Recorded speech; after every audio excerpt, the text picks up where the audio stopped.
On that interception, Cam Sutton got crushed in the head by the offensive lineman. Again, no flag. So two plays where people got their heads taken off, no flags. 2 plays later, when Big Ben got the roughing the passer on the push from Right. Bosa. Joey Bosa, yeah. What are we doing?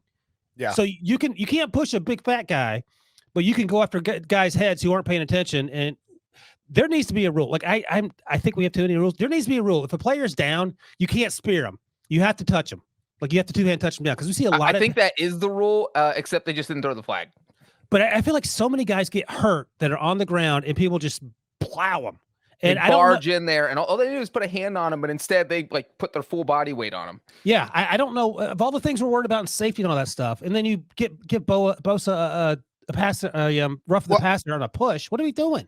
I think the problem is, and this is where we go back to when we complain about how the league puts these rules into place, is that they tell the officiating department, they're like, we are emphasizing this and emphasizing this, and so officials are looking like hawks for roughing the passer penalties, where it's like, man, like, I mean, Ben was looking for a penalty when he got up, but Bosa pushed him. It was probably unnecessary, but it was also like not going to kill Ben or anything. We're going to break his leg.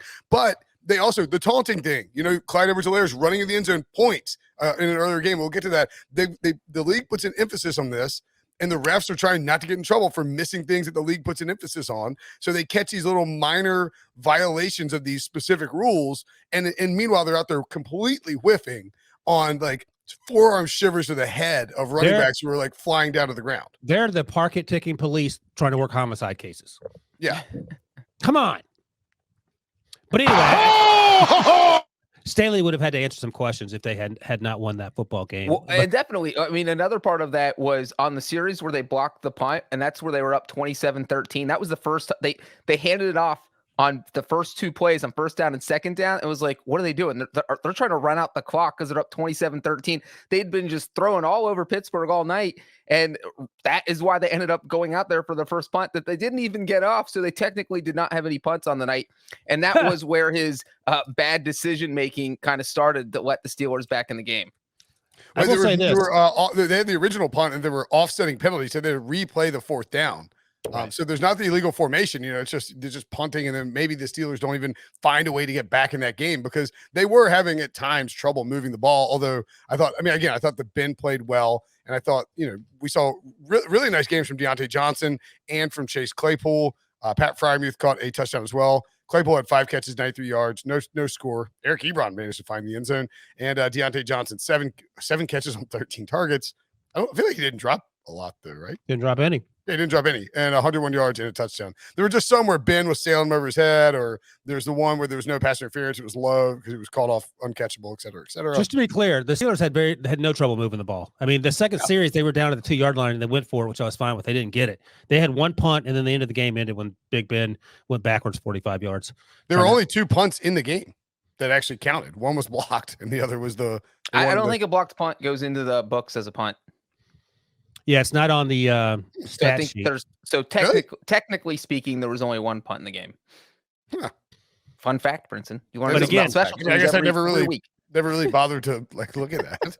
I would be very. Why would you? Right? I don't think many people do. I would be very concerned if I'm a Chargers fan or the Chargers. There's no punt for long.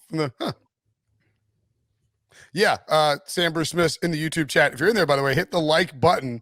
We are flying up there. We got plenty of people in the chat. Hit the like button. We're going to give away a free hat to someone in there. So smash that like button now.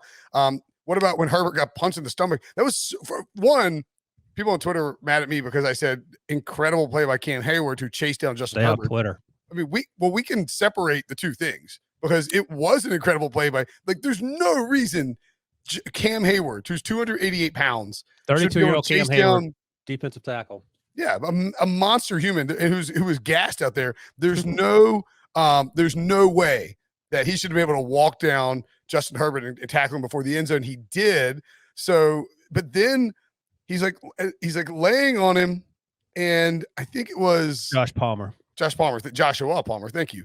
Came over and they tried to pull him off, and Heyward reacted and shoved Palmer back, and then punched Herbert when he was on the ground. It was the punch came before that. The punch came as they were being tackled going to the ground. Now you can't. I don't know. Yes. I don't think the math is that he was trying to punch the ball up because it looked like he just punched him in the stomach. But Heyward got flagged for that. He got flagged. That's also he got flagged. Well, right. So I'm saying it's not the same thing because we're talking about where the other guys, the Right. other two instances we're talking about, no one got flagged. Like Heyward, everybody saw what he did. He got punished for it. So, like that's exactly what's supposed to happen when someone takes a cheap shot. Yeah, I don't know if Sam Bruce Smith is asking whether he would have gotten No, flagged.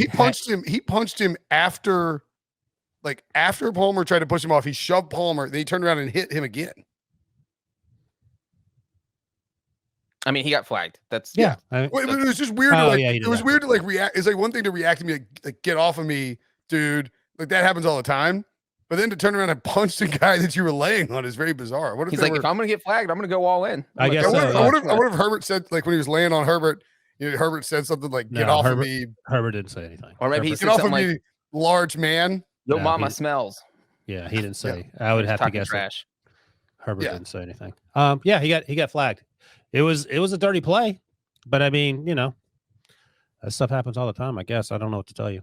No, that doesn't happen all the time. You don't know what happens at the bottom of that pile. I mean, it doesn't happen all the time when it's like just two guys down the field on a tackle. That's true.